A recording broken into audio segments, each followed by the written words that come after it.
오늘은 특별히 청년의 때에라고 청년이 무엇으로라고 말씀이 시작되고 있습니다. 아마 시편 기자가 청년이라서 그런가라고 생각할 수도 있겠지만 시편은 항상 그렇게 우리가 읽기가 어렵고요. 청년은 무엇을 의미할까요? 무엇보다 우리가 청년이다 그러면 여러 특징이 있지만은 꼭 한 가지 우리가 가장 현저한 특징은 이 잘하는, 배우는. 그래서 배우고 잘하고 그리고 부족하지만은 시행착오를 하지만은 적용해 볼 수 있는 그것이 바로 청년입니다. 부자 청년이 주님을 쫓으려고 했을 때 우리가 그 청년의 이미지는 상당히 주님을 쫓아서 뭔가 이루어내려고 하는 또 그러한 마음도 있고 또 그 가운데 우리 주님께서는 그 청년을 오히려 조금 자제시켜서 네 소유를 다 팔아서 사람들에게 베풀고 나를 따르라. 그렇게 말씀했습니다. 청년은 특별히 우리가 수필도 읽고 교과서에도 나오지만 그야말로 청춘, 그 말만 들어도 우리가 가슴이 설레는 그러한 하도 오래돼서 민태원 분이 쓴 글인지 모르겠습니다. 고등학교 때 배운 것 같은데 그런 이 실록의 때에 또 이런 말이 어울리고 청년이다 그러면 특별히 성경에서는 이 신부가 이 청년하고 또 연결이 되겠습니다. 가장 신랑 대신 그런 우리 주님을 영접하고 또 더불어 좋은 의미에서 동서하고 동거하고 먹고 마시고 우리가 어떤 세속과 동거하는 것이 아니라 주님과 함께 동거하고 동서하고 같이 거하고 같이 머물고 그리고 우리가 자라가는 이것이 바로 청년의 가장 그러한 중요한 그런 내용이 되겠습니다. 어떻게 보면 우리 구원의 삶이 전체적으로 청년의 때에 놓여 있다라고 해도 과언이 아닙니다. 너무 어려서 단단한 것을 먹지 못해도 안 될 것이고 또 너무 장성했다고 교만해서 더 배우려 하지 않아도 안 될 것입니다. 청년이야말로 조금 미숙하지만은 그래도 해볼 수 있는 나이, 주의 일을 맡을 수 있는. 물론 성경에는 보면 주의 일을 맡은 어떤 모세나 다들 나이가 지긋해서 그렇게 많이 일을 합니다. 또 여호수아나 그러나 성경에 보면 청년이라고 불러요. 청년 혹은 처녀 이스라엘아 이렇게 부르는 것은 바로 그때가 청년기다. 우리가 전도서에도 보면 청년의 때에 창조의 하나님을 생각하라. 그런 말씀이 있죠. 힘써서 창조의 하나님을 여호와의 창조를 생각하라. 오늘은 이 청년과 가장 잘 어울리는 말씀이 바로 1절과 9절과 우리 16절에 이렇게 똑같이 나오지만은 주의 말씀이다. 주의 말씀. 여기 이제 주는 전에도 우리가 말씀을 나눴죠. 많은 경우에 시편의 주는 당신으로. 우리 시편 110편 말씀 나눌 때 그렇게 봤죠. 주가 많이 나오지만 1절과 5절에서만 아도나이 혹은 아도나이 이렇게 쓰이고 나머지 주는 전부 당신이다. 그래서 우리 성경 번역에 합당하다고 봅니다. 그러나 이제 이 말씀이 겹치니까 우리가 조금 이게 분별하기가 쉽지 않죠. 그래서 당신의 이렇게 표현하려고 하니까 우리 어감에 당신이란 말은 아무래도 극존칭이긴 하지만은 또 3인칭이고 그리고 당신이란 말을 썼을 때는 2인칭으로 썼을 때는 아무래도 좀 속되다. 그래서 무슨 말씀으로 번역을 해야 되냐. 주라고 번역하자. 그래서 여호와도 그야말로 주, Lord, Master 그 주도 주고 아도나이, 아동, 그것도 그 단어도 주고, 예, 계속 전미로 붙어 있는 카라는, 예, 히브리어에 당신의, 히브리어는 전미사로 그렇게 붙어가지고 당신의, 그러니까 여기도 당신의 말씀입니다. 따바르, 예, 말씀. 우리가 이제 지난주에 말씀을 드렸지만은 매절마다, 예, 예, 2절 정도 빼고는 매절마다, 예, 율법과 관계되는, 예, 그러한, 예, 단어들이 하나씩 나온다. 예, 2군데 더 뒷부분에 이제 120절, 130절 그 부분 빼고는 매번 나온다 했는데 오늘도 역시 매번 나오는데 율법에 해당하는 말씀이 오늘은 9절과 16절에 물론 그 안에 다른 말씀도 있지만 아주 주의 말씀으로 앞문과 뒷문을 이렇게 장치해 놓듯이 주의 말씀으로라고 이 시편을 그렇게 묶어놓고 있습니다. 이 따바르란 말은 우리가 금방 익숙한 게 바로 창세기에 말씀으로 천지를 지으셨다. 그렇게 말할 때 우리가 따바르, 바로 하나님의 말씀입니다. 이 말씀은 따바르는 신약으로 말하면 로고스예요. 신약으로 말하면 로고스예요. 로고스는 우리 사전에는 없는 단어예요. 우리 사전에는 그냥 말이에요, 말. 혹은 그것을 경어체로 말씀이라고 하는데 우리 국어 사전에는 그런 것을 표현하는 것은 없어요. 최소한 그것은 없어요. 그리고 우리나라 사상이나 동양 사상에 말이라는 것이 하나님을 뜻하는 경우는 없어요. 이것은 서양의 철학에는 좀 그런 흔적이 있어요. 헬라 철학이나. 그러나 헬라 철학에도 말이나 말씀은 사물의 원리를 뜻하는 것이지 창조주는 되지 못해요. 더더욱 구속주나 이런 이치로 오는 것은 아니에요. 그냥 말이라는 것은 만물의 원리, 그 정도까지는 사색을 했어요. 그래서 로고스라는 단어를 가지고 보편적 만물의 원리다. 그래서 어떤 인격을 지칭하는 것이 아니라 본성을 지칭하는 단어로 이 말이라는 것, 로고스란 말이 쓰여요. 그래서 이 꽃에는 무슨 이 꽃의 특성이 있다라고 할 때 로고스가 있다는 것. 특별히 로고스 씨다라고 해서 그 로고스의 씨란 말을 써서 철학자들은 여기 안에 있는 로고스의 씨가 이 꽃을 피운다는 거예요. 이 안에 씨가, 그러니까 로고스라는 원리가 들어있기 때문에 발화하고 꽃이 피고 또 씨도 맺고 씨방도 생기고 암술 수술 생기고 그게 다 안에 로고스, 그러니까 로고스의 씨앗이 있다. 그래서 원칙적으로 철학에는 로고스라기보다 로고스의 씨앗이라는 그런 철학적 개념을 가지고 있어요. 그러나 본질과 관계되지 인격과 관계되는 단어는 아니에요. 그러나 성경에서 말씀은 인격과 관계돼요. 인격과 관계돼요. 그래서 우리가 잘 알다시피 요한복음 1장 1절에 최초의 말씀이 계시다라고 할 때 그것은 어떤 본성적인 말씀을 이야기하는 게 아니에요. 우리 안에도 뭐 말씀이 있고 온 사물의 원리가 있고 최초의 만물의 원리가 있었다. 철학자들은 이데아라고 이야기하지만 우리는 아니에요. 최초의 인격이 있었다 이 말이에요. 그런데 특별히 제2위 하나님의 인격, 위격적 존재가 있었다 이 말이에요. 그게 바로 요한복음 1장 1절이다 이 말이에요. 그래서 이제 다바르란 말이 우리가 나올 때는 어떻게 보면 여호와 하나님이 피조물과 관계를 맺는 그 유일한 단어가 이 다바르예요. 말씀이에요.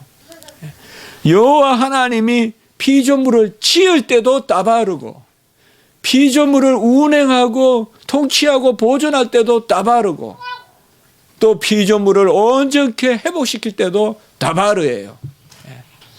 그래서 이 말씀이라는 것이 인격의 하나님, 살아계신 하나님. 그래서 다바르 야훼 여호와의 말씀이다 이라면 그 여호와의 말씀은 어떤 사물의 원리라든지 어떤 보편적 지식이라든지 통유관념이라든지 그런 것이 아니에요. 그런 것이 아니고 인격이에요, 인격. 그래서 이미 우리는 주의 말씀만 지킨다든지 16절에 주의 말씀을 잊지 아니하리라든지 이런 시편 기자의 시는 말씀을 인격으로 생각했을 때 그 말씀은 여호와의 인격이요. 이렇게 했을 때는 이 말씀이 아까도 말씀같이 말씀이 지으시고 말씀이 운행하시고 말씀이 보존 통치하시고 말씀이 구원을 이루시고 말씀이 완성시키는 분이시란 말이에요. 그러면 모든 우리가 시편에서 말씀이다 이러면 말씀이 행하신다 말이에요.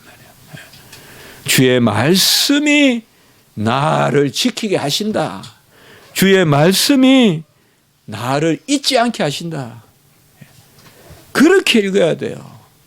시편의 문체는 전부 그렇게 읽어야 돼요. 어떻게 보면 성경 전체의 문체는 그렇게 읽어야 돼요.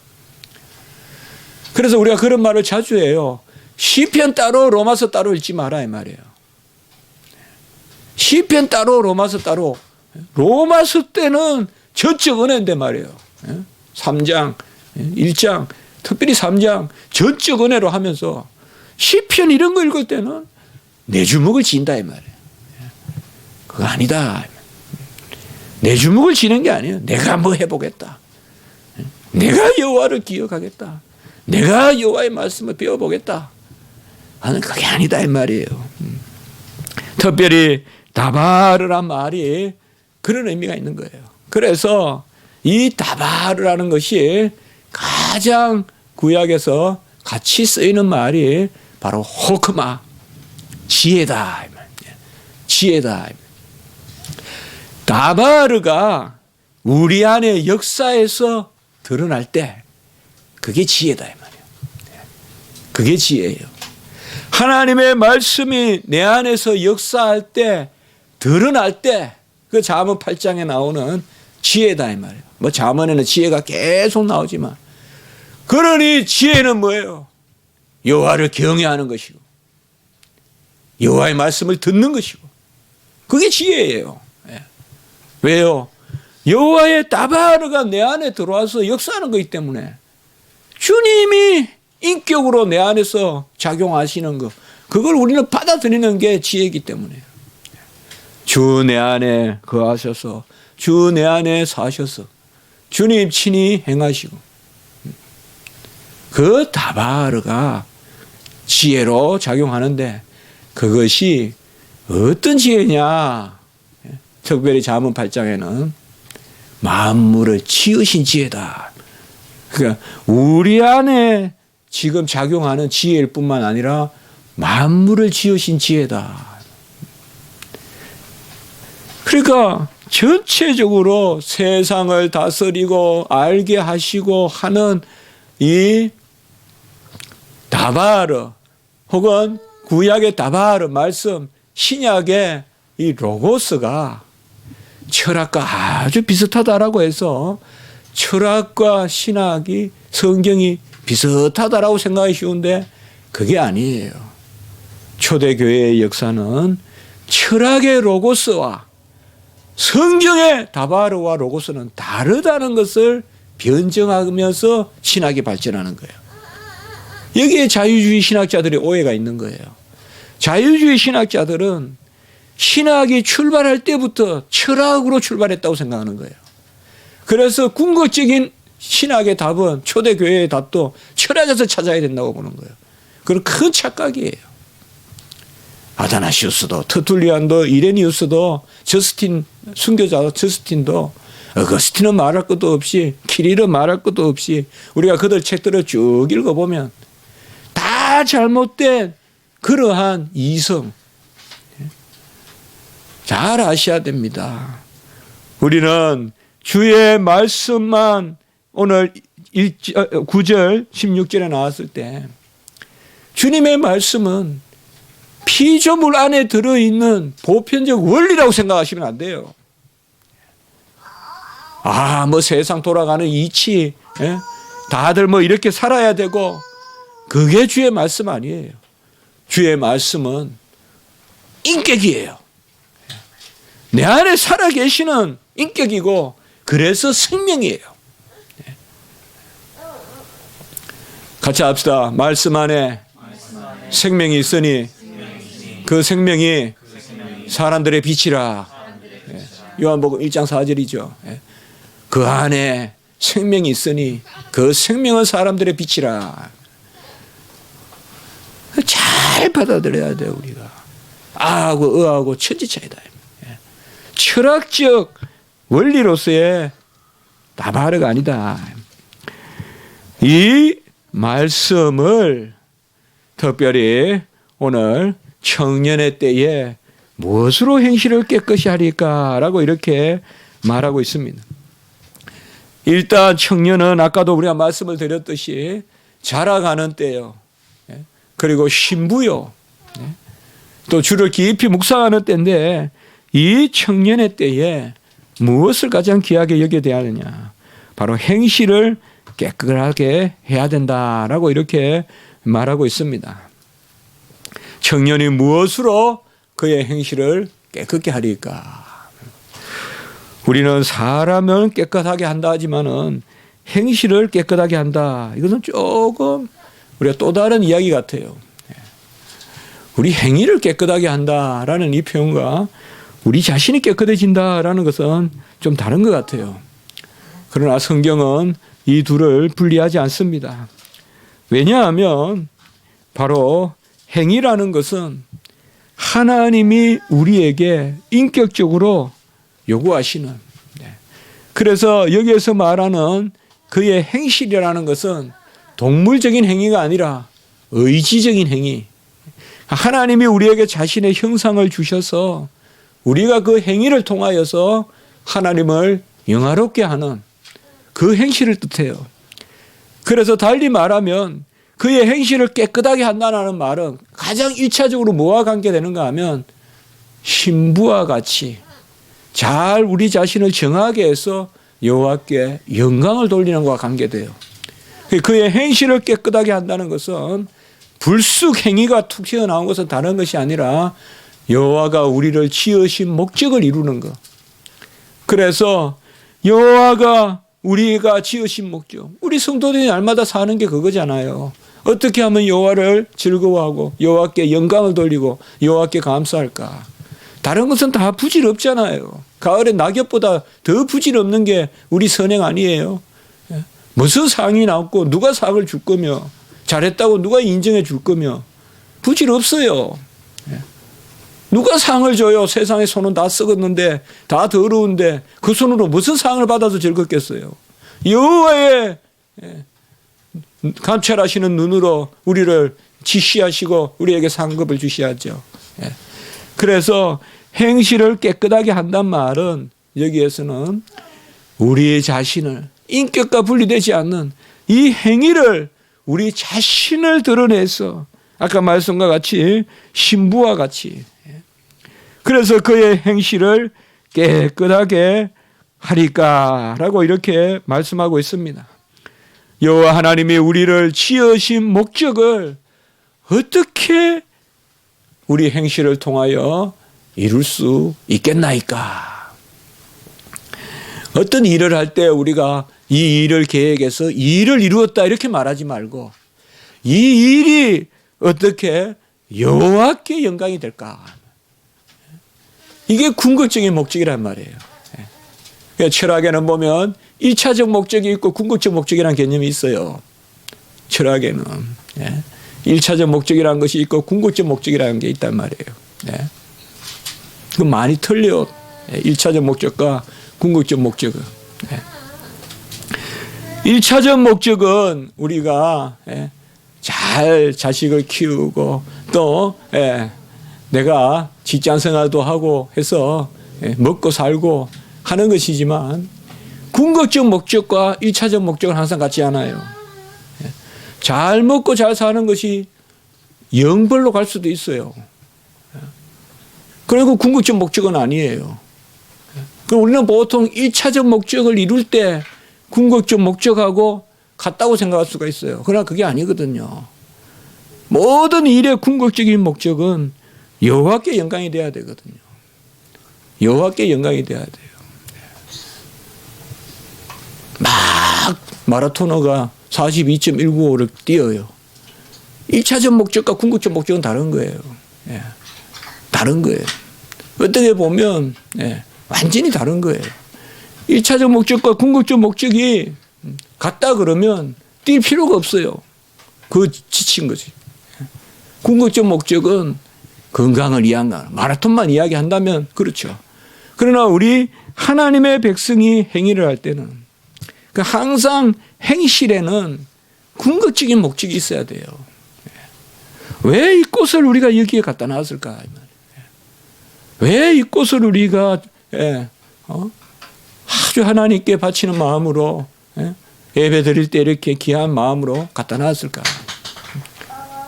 1차적 목적은 어떻게 보면 예배자들의 그러한 경건이고 또 예배자들의 마음. 그러나 궁극적인 목적은 여호와께 영광이란 말이에요. 그래서 청년이 무엇으로 그의 행실을 깨끗이 하리니까 이것은 바로 궁극적인 목적을 지금 묻고 있는 것입니다. 행실을 깨끗하게 한다는 것은 여호와 앞에 잘 구별된 심령을 가지고 여호와께서 바라보는 그 일을 행하고 내가 누군지 알고 여호와께 나아가는 것. 달리 말하면 이 행실을 통하여 인격적인 여호와의 관계를 우리가 돌아보고 또 그 관계 가운데 영광을 돌리는 그것이 바로 행실을 깨끗하게 한다는 것입니다. 그래서 이 행실을 깨끗하게 한다는 것은 우리 인격과 분리되지 않는다. 어떻게 우리가 오늘 한 날도 살았고 한 주간 살았는데 매 순간순간 살아요. 시간은 가고 우리가 무슨 일을 해요. 이 행실을 깨끗게 하리라. 왜 깨끗하다 그랬을까요? 이 행실을 넘치게 하리. 이 행실을 어떻게 하면 얼등하게 하리까. 이런 좋은 세속적인 말들이 있는데도 깨끗하게 하리까. 이 신부에게 쓰는 말이란 말이에요. 이 행실을 깨끗하게 하리까. 가장 중요한 가치는 깨끗하게 한다는 거예요. 행실을 깨끗하게 하는 거. 우리가 자주 나누잖아요. 나무는 색동옷을 입고 물감을 칠하고 무슨 비닐을 뒤집어 써서 모양을 낸다고 열매를 맺는 게 아니라 진리에 바로 서 있으면 나무는 땅에 뿌리를 받고 공기를 마시고 물을 마시고 강합성을 하고 진리가 열매다. 해마다 저는 가을마다 그 생각을 하거든요. 봄에도 마찬가지예요. 봄에 꽃 피는 모습도 보면 진리니까 피는 거예요. 진리니까. 비진리는 꽃을 못 피워요.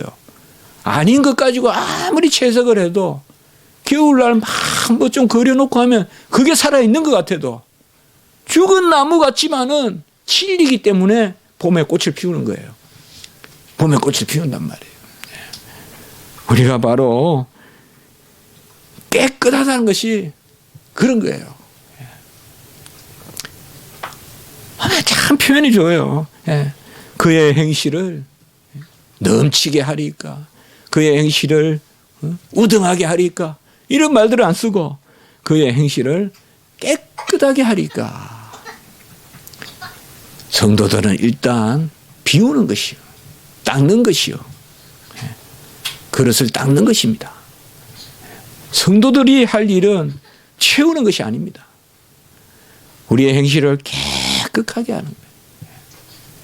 우리가 흠모할 만한 여호와의 사람의 인격이 있다면 깨끗한 사람이에요. 깨끗한 사람이에요. 좀 덜 깨끗한데 엄청 일을 많이 하는 사람. 그 세속이 좋아하는 사람이에요. 세상에서는 그런 사람이 인기가 있어요. 조금 한쪽 문은 열려 있어도 큰 일들을 해내는 사람. 그 세상에 인정해줘요. 그러나 주의 백성들은 그렇지 않아요. 저 망갈자리 가고 좀 안할리 하면서 주께 영광을 돌린다? 안 돼요. 아예 걸어 잠가야 돼요. 문을 열고 나가면 안 돼요. 안 만날 걸 안 만나야 돼요. 깨끗하게 해야 돼요. 좀 외로워도 여호와를 만나는 마음으로 살면 되는 거지. 막 문을 열어 제치고 이 사람 저 사람 만나고 다 챙기고 동창 챙기고 뭐 챙기고 그거 하면 안 돼요. 특별히 주의 종들은 그거 다 끊어야 돼요. 다 끊어야 돼요. 그런 애통함이 없이 어떻게 주의 일을 하겠어요. 깨끗하게 하리라. 나머지 말씀에서 이 주의 말씀을 가지고 어떻게 우리가 깨끗하게 하느냐. 10절에 보면 전심으로 주를 찾는다. 전심으로 주를 찾는다. 내가 전심으로 주를 찾았사오니 주의 계명에서 떠나지 말게 하소서라고 이렇게 나와 있습니다. 특별히 우리가 무엇으로 깨끗게 하리까? 첫 번째는 우리가 말씀이든 규례든 율례든 여기에 나오는 말씀들 다 똑같은 동의어라고 지난 시간에도 말씀드렸지만 우리가 그러니까 주의 말씀으로 내 행실을 깨끗하게 하는데 그 주의 말씀을 어떻게 주의 말씀으로 깨끗하게 하느냐? 첫째로는 바로 주의 말씀을 우리가 통하여서 전심으로 주를 찾는다 이 말이에요. 행실을 깨끗게 한다는 것은 바로 주님과 알파와 오메가 되시는 주님과 그 행실이 맞아떨어져야 된다. 출발도 주님과 끝도 주님과. 그래서 전심으로 주를 찾고 주를 떠나지 않아야 된다. 주의 계명에서 떠나지 말게 하소서.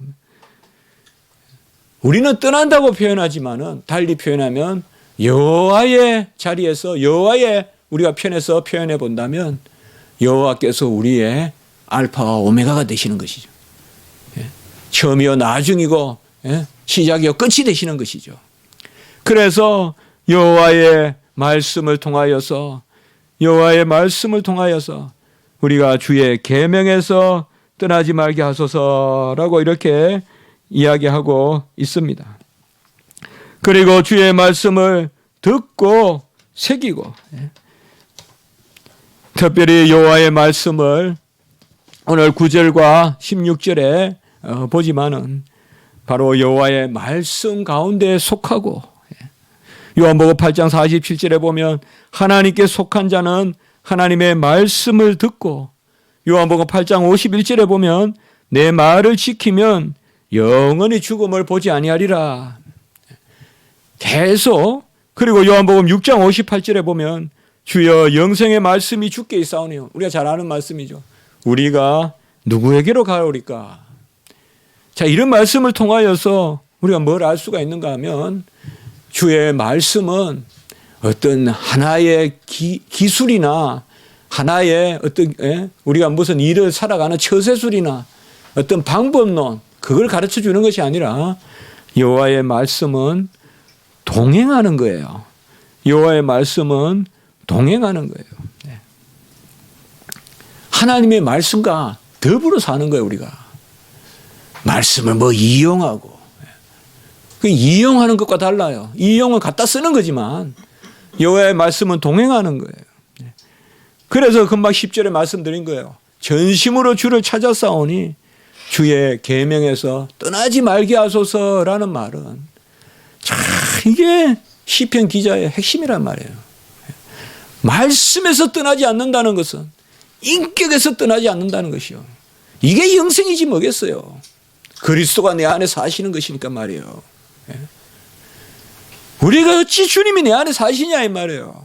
그걸 요한복음에서는 어떻게 표현했어요? 아까 말씀에 생명이 있고 생명에 빛이 있고 그 빛이 우리에게 왔다 이 말이에요, 이 땅에. 그래서 그 빛을 영접하는 자는 하나님의 자녀가 되는 권세를 주고.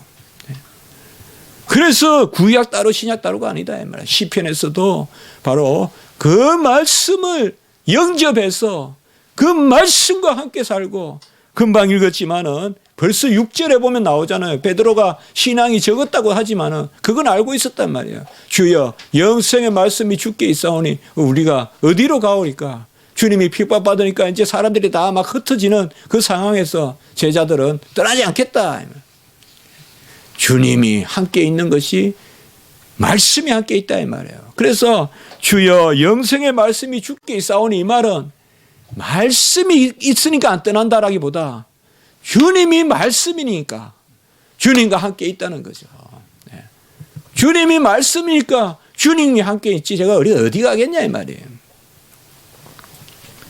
우리가 성경 말씀을 듣고 성경 말씀을 우리가 읽고 배우고 그것은 어떻게 보면 말씀이 내게 그냥 임한다. 그야말로 레터 그냥 문자적인 문자로만 우리에게 임한다면 그건 의문이죠. 말씀이 우리 안에 역사할 때는 하나님이 내 안에 계시기 때문에 그래서 전심으로 주를 찾아 싸우니 주의 말씀이 계명이 떠나지 말게 하소서. 10절에는 말씀을 기도하는 가운데 찾으라라고 그렇게 이야기하고 있는 것입니다. 전심으로 주를 찾았다. 이 계명은 지난주에도 나왔지만 밑제바다 이 말이죠. 그때 우리가 그렇게 나누었죠. 매번 때마다 시마다 우리에게 들려주시는 명령 미스바. 그렇게 그때 우리가 모여서 기도하고 회개하고 받아야 될 말씀 그 말씀이에요. 주의 명령에서 떠나지 말게 하소서. 이 말은 주님 살아 계셔서 나에게 말씀해 주시옵소서. 그리고 11절에 보시면 주의 말씀을 내 마음에 두었나이다. 우리는 이 수준으로 진리를 알아야 돼요. 주의 내 말씀을 내 마음에 두었다는 것도 아까 우리가 나누었듯이 주님의 따바르 로고스 주님 자신이 우리 안에 거하시고 주님 인격적으로 우리 안에 임하시고 머리에 손에 어떤 경문을 차고 옷술에 옷술을 들 때마다 그걸 보이고 그런 것이 아니라 이제는 주의 말씀을 내 마음에 두었나이다. 이런 부분이 시편의 귀한 부분입니다.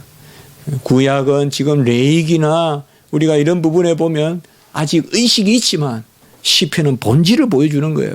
주의 말씀을 내 마음에 두었나이다. 내 이마에 둔 것도 아니고 미간에 둔 것도 아니고 손목에 둔 것도 아니고 내 마음에 두었나이다. 내 마음에 두었나이다. 14절에 보시면 주의 증거들을 즐거워한다. 내가 모든 재물을 즐거워한 같이 주의 증거들의 도를 즐거워하였나이다. 이게 재물을 즐거워한다는 것은 여호와께서 베풀어 주신 인생을 살아가는 상급 그것을 즐거워하듯이 주의 증거들의 도를 즐거워하였다. 여기는 에후어라는 그러한 말을 썼는데요. 이것도 주님께서 친히 행하시는 증거. 우리가 지난주에 나누었죠. 주님의 간증은 법이다 이거죠. 주님이 행하시는 일. 주님이 행하시는 일. 그것은 그래서 그 증거들을 율례와 규례와 같은 모양으로 본다 그랬잖아요. 여기도 마찬가지입니다. 주의 증거들의 도를 즐거워한다. 지난 주간에도 우리가 그런 말씀들을 나왔잖아요. 119편 2절에 보면 여호와의 증거들을 지키고 전심으로 구하는 자는 이때 증거들을 우리가 어떻게 살폈죠? 바로 증거들은 법이다. 그래서 제가 간섭법과 같다. 이거는 성문법이 아니라 간섭법과 같다. 여호와가 이렇게 행하시더라. 그것을 즐거워한다는 거죠. 여호와가 나의 삶의 법이다 이 말이에요. 이 성도들의 비밀이에요. 믿음의 비밀. 여호와께서 행하시는 방식이 법과 같다 이 말이에요. 내가 어려울 때는 이렇게 세우시고 내가 힘들 때 동행하시고 나에게 길이 되시고 등이 되시고 그것을 말씀하고 있습니다. 증거들의 도를 즐거워한다. 그리고 16절에도 보면 주의 율례들을 즐거워한다라고 이렇게 말씀하고 있습니다. 최고 즐거워해야 될 것은 이 세상에서 여호와 하나님을 우리가 즐거워해야 되지만 여호와 하나님을 즐거워하는 것과 바로 말씀을 즐거워해야 하는 것 줄 믿습니다. 여호와의 말씀을 즐거워하고 우리 뭐하지? 나중에 뭐하지? 할 필요 없어요. 저는 그렇게 생각해요. 우리 마지막까지 여호와를 즐거워하는 거예요. 하나님께 영광을 올리고 그를 즐거워하는 것이다. 인생의 목적. 여호와 하나님께 영광을 올리고 그를 즐거워하는 것이다. 이 말. 우리 죽을 때까지 즐거워해야 돼요. 어떻게 즐거워하느냐? 말씀을 통하여 즐거워한다 이 말이에요. 말씀을 통하여. 힘이 있을 때는 내가 여호와의 말씀을 읽고 배운 대로 증거할 수 있는 자리도 많겠지만 혹은 나이가 들어서 그걸 할 자리가 없다 해도 내 혼자 즐거워하면 되지. 평생 그렇게 살다가 주님 부르면 가면 되죠. 여호와의 말씀을 즐거워한다. 그리고 15절에 보시면 주의 말씀을 읊조리며 주의 길들에 주의하며, 여기 읊조린다라는 말은 다른 것이 아니라 새긴다는 것이에요. 중얼중얼 새긴다는 거예요. 주의 말씀을 읊조리며, 이번 주 설교가 뭐였지 계속 새긴다는 거예요. 주의 말씀을 읊조리고, 그리고 13절에 보시면 주의 입의 모든 규례들을, 이것은 지난 주간에 봐서 미시파트, 심판을 뜻해요. 그러니까 조금씩 해석이 달라요.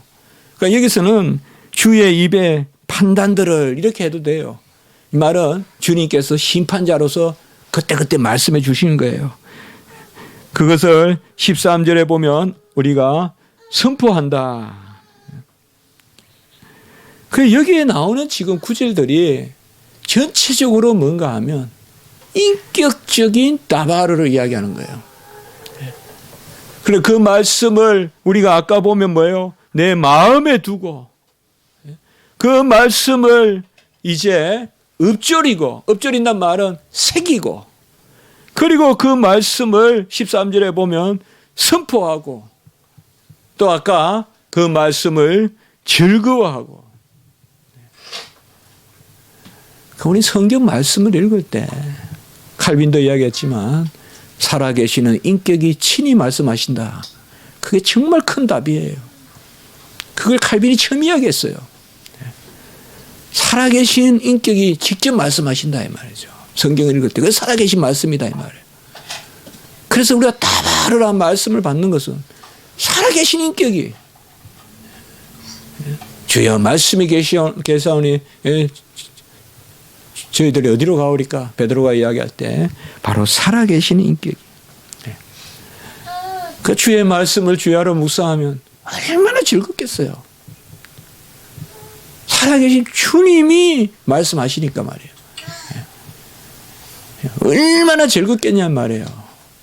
그 이스라엘 백성이, 우리는 무슨 캠핑 가고 뭐예요? 우리는 야외에 가고 할 때, 그때 베들레헴 갔을 때 보니까 막 놀러 다닐 때라는 거예요. 물론 오늘날 이스라엘이 뭐 그렇게 경건하다 그렇게 보면 안 돼요, 여러분들. 막 물러나요, 이스라엘 젊은이들도. 그런데 조용한데 말이에요, 이제. 조용한데 이제 그냥 거기 들렀다가 오려고 하는데 어느 학생이 교수님 저번에 여기 분명히 왔던 것 같은데 밑에 가보면 성경 암송하고 하는 데가 있는 것 같은데 가볼까요? 그래요, 내가. 저보고. 그래 가보니까요. 정말 썰렁하게 아무도 없는 데 같아요. 건물만 있고. 그런데 와글와글 모여 있더라고요. 거기에. 그래 막 수영 기른 사람들하고 뭐 이거 쓰고, 그 다음에 아이하고 해서 이렇게 이제 율법을 펼쳐놓고는 막 이렇게 떨고요, 몸을. 그냥 안 읽어요. 막 이렇게 하면서 읽어요. 있어요, 방법이. 막 이렇게 하면서.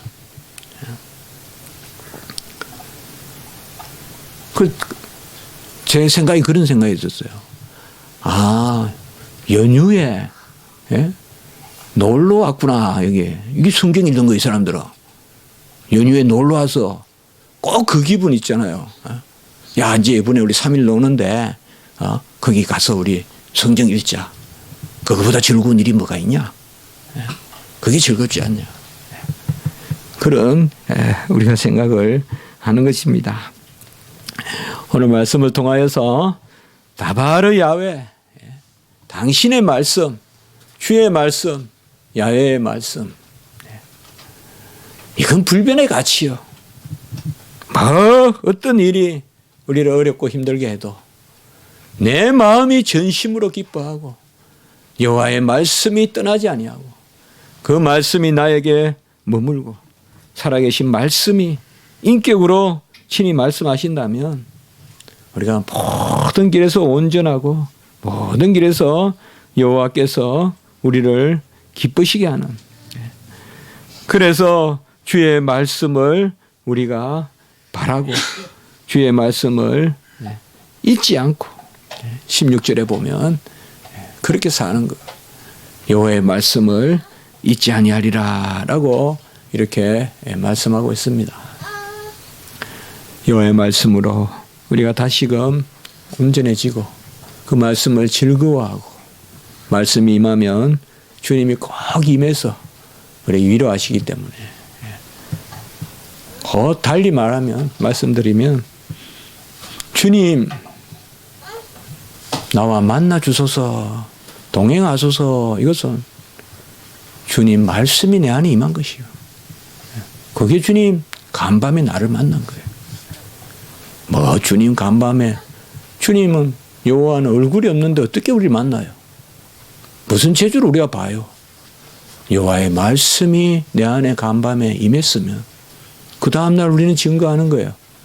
내가 여호와를 만났다. 지난밤에. 그게 시편이요. 특별히 119편이에요. 한번 기도드리겠습니다. 거룩하고 자비로우신 하나님 아버지, 우리에게 말씀을 주시고 그 말씀이 우리에게 살아 역사하시며 그 말씀으로 우리에게 임하셔서 말씀에 생명이 있고 생명이 빛으로 그 빛이 우리에게 임하여 빛의 자녀 삼아 주심으로 우리가 일어나 비추는 그 자리에 서게 하심을 감사합니다. 살아가는 동안 주야로 말씀을 묵상하고 여호와의 말씀을 즐거워하게 하시고 원컨대 이 말씀이 우리 심령을 떠나지 않게 날마다 우리를 부여하게 하시고 머리이신 그리스도께로 자라가는 장성한 분량에 이르는 지혜와 지식의 말씀의 역사가 우리 가운데 있게 해 주시옵소서. 이 말씀이 함께 있사오니 우리가 어디로 가오리까? 쓸데없는 허탄한 것에 손 벌리고 쫓아다니지 말게 하시고 전심으로 여호와를 찾되 말씀 가운데 찾는 저희들이 되게 해 주시옵소서. 구주 예수 그리스도 이름으로 감사하며 기도드리옵나이다. 아멘.